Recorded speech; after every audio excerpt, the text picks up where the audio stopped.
വളരെ കാലത്തിന് ശേഷം ഒരു അതിഥി എത്തുന്ന മഹത്തായ ദിവസം. എൻ്റെ മനക്കിലേക്ക് സ്വാഗതം. അപ്പോൾ എല്ലാവരും ബ്രഹ്മയുഗമൊക്കെ കണ്ട് നല്ലൊരു തിയേറ്റർ എക്സ്പീരിയൻസ് ഒക്കെ കിട്ടിയ സന്തോഷത്തിലായിരിക്കും. കുറച്ച് പേർക്കെങ്കിലും ബ്രഹ്മയുഗത്തിന് ഒരു സെക്കൻഡ് പാർട്ട് കാണുമോ എന്നൊരു ഡൗട്ട് ഉണ്ടായിരിക്കും. കാരണം ആ ഒരു രീതിയിലാണ് ബ്രഹ്മയുഗത്തിന്റെ ഫസ്റ്റ് പാർട്ട് കൊണ്ട് നിർത്തിയിരിക്കുന്നത്. നമ്മൾ ഇന്ന് നോക്കാൻ പോകുന്നത് ബ്രഹ്മയുഗത്തിന് ഒരു സെക്കൻഡ് പാർട്ട് കാണാൻ ചാൻസ് ഉണ്ടോ എന്നൊരു കാര്യമാണ്. ബ്രഹ്മയുഗം കണ്ടവർ മാത്രം വീഡിയോ കാണാൻ ശ്രമിക്കുക. അപ്പോൾ നേരെ പോയേക്കാം.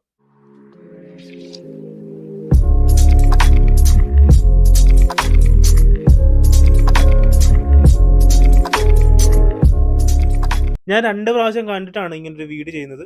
കഴിഞ്ഞ വീഡിയോയിലായിട്ട് 2, 3 പേര് ചോദിച്ചിട്ടുണ്ടായിരുന്നു. അവസാനം അർജുന അശോകന്റെ കഥാപാത്രം മരിക്കുന്നുണ്ടോ? ആ ഒരു ക്യാരക്ടറിന്റെ രൂപം മാത്രമാണോ ചാത്തൻ സ്വീകരിച്ചതെന്നൊക്കെ. ശരിക്കും അർജുന അശോകന്റെ കഥാപാത്രം മരിച്ചു കിടക്കുന്നതായിട്ട് കാണിച്ചിട്ടുണ്ട് ക്ലൈമാക്സിലായിട്ട്. ആ ഒരു രൂപം മാത്രമാണ് ചാത്തൻ സ്വീകരിച്ചത്. അതുകൊണ്ട് തന്നെയാണ് സിദ്ധാർത്ഥ് ഭരതന്റെ ക്യാരക്ടർ ആ ഒരു കടുക്കന്റെ കാര്യം ചോദിക്കുന്നത്. പിന്നെ ബ്രഹ്മയുഗ സിനിമയ്ക്ക് ഒരു സെക്കൻഡ് പാർട്ട് ഉണ്ടാകാൻ ചാൻസ് ഉണ്ടോ? ഉണ്ട് എന്ന് തന്നെയാണ് എനിക്ക് തോന്നുന്നത്. കാരണം ആ ഒരു രീതിയിൽ തന്നെയാണ് ഫസ്റ്റ് പാർട്ടിന്റെ എൻഡിങ്. ചാത്തൻ ഇനി മനക്കലിന്റെ പുറത്തിറങ്ങി കഴിഞ്ഞ് ചെയ്യുന്ന കാര്യങ്ങളായിരിക്കും ഇനി സെക്കൻഡ് പാർട്ടിൽ കാണിക്കാൻ പോകുന്നത്. മനക്കൽ വെച്ച് കുറച്ചു പേരുടെ ജീവിതം മാത്രം ആയിരുന്നു ചാത്തന്റെ കയ്യിൽ. പക്ഷേ ഇനി അങ്ങനെ ആയിരിക്കില്ല എന്നുകൂടി ക്ലൈമാക്സ് ഓർമ്മിപ്പിക്കുന്നുണ്ട്. കാരണം ക്ലൈമാക്സിലായിട്ട് പോർച്ചുഗീസുകാർ വന്ന് സിദ്ധാർത്ഥ് ഭരതന്റെ ക്യാരക്ടറെ കൊല്ലുന്നതായിട്ട് കാണിച്ചിട്ടുണ്ട്.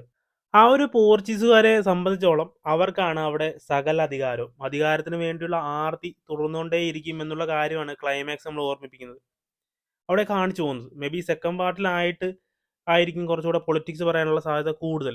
പിന്നെ ചാത്തൻ തുടക്കത്തിൽ അർജുന അശോകന്റെ ക്യാരക്ടറോട് പറയുന്നുണ്ട്, ഈ പഠിപ്പുര കഴിഞ്ഞ് പുറത്തോട്ട് പോയിട്ട് എത്ര നാളുകളായി എന്നൊരു കാര്യം. മേ ബി ചാത്തൻ ഒരു അവസരം നോക്കിയിരുന്നതാവും.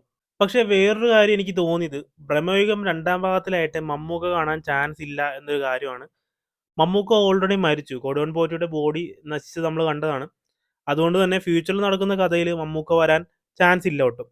പിന്നെ ഒരു ചാൻസ് എന്ന് പറയുന്നത് സിദ്ധാർത്ഥ് ഭരതൻ പറയുന്ന ഫ്ലാഷ് ബാക്ക് ഒക്കെ അല്ലേ, ആ ഒരു ആനിമേഷൻ മോഡൽ, അതൊരു ഫിലിം ആക്കിയാൽ മമ്മൂക്കയുടെ കുറച്ചുകൂടെ ചെറുപ്പത്തിലുള്ള ഒരു ലുക്കിൽ നമുക്ക് കാണാൻ സാധിക്കും. പിന്നെ പടത്തിൽ എനിക്ക് വന്നൊരു ഡൗട്ട് ഉണ്ടായിരുന്നു, ആ ഒരു വിളക്ക് കെടുത്തി കഴിഞ്ഞ് ചാത്തന് ശക്തിയും എല്ലാം നശിക്കുമെന്ന് പറയുന്നുണ്ടായിരുന്നു. പക്ഷെ അത് കഴിഞ്ഞും ചാത്തന് കത്തി വെച്ച് കുത്തിയാലൊന്നും പ്രശ്നം ഉണ്ടായിരുന്നില്ല. ബട്ട് 2ാമത്തെ പ്രാവശ്യം ഫിലിം കണ്ടപ്പോൾ മനസ്സിലായി, ചാത്തൻ ആ ഒരു വിളക്ക് കെടുത്തി കഴിഞ്ഞ് നഷ്ടപ്പെടുന്നത് ചാത്തന്റെ മാജിക്കൽ പവേഴ്സ് ആണ്. അതുകൊണ്ടാണ് പിന്നീട് അർജുന അശോകനെ നരകം കാണിച്ചു തരാമെന്ന് പറഞ്ഞപ്പോൾ വന്ന ആ ഒരു വെളിച്ചം പിന്നീട് വരാതിരുന്നത്. പിന്നെയുള്ള കാര്യം എന്ന് പറഞ്ഞാൽ ടൈം ജമ്പ് നല്ല രീതിയിൽ പടത്തിലുണ്ട് എന്ന് മനസ്സിലാക്കി തരുന്നുണ്ട്. കാരണം അർജുന അശോകന്റെ ക്യാരക്ടർ മനക്കിലേക്ക് കയറുന്നതിന് മുമ്പ് 17ാം നൂറ്റാണ്ടാണെന്ന് കാണിക്കുന്നുണ്ട്. മേ ബി തിരിച്ചിറങ്ങുന്നത് 18ാം നൂറ്റാണ്ടായിരിക്കാം. അപ്പോൾ ഇത്രയും കാര്യങ്ങളാണ് ബ്രഹ്മയുഗം കണ്ടിട്ട് എനിക്ക് തോന്നിയ കുറച്ച് കാര്യങ്ങൾ. ഇതിൽ കൂടുതൽ എന്തെങ്കിലും നിങ്ങൾക്ക് തോന്നിയിട്ടുണ്ടെങ്കിൽ കമന്റ് ചെയ്യുക. അപ്പോൾ വീഡിയോ ഇഷ്ടപ്പെട്ടെങ്കിൽ ലൈക്ക് ചെയ്യുക, ഷെയർ ചെയ്യുക.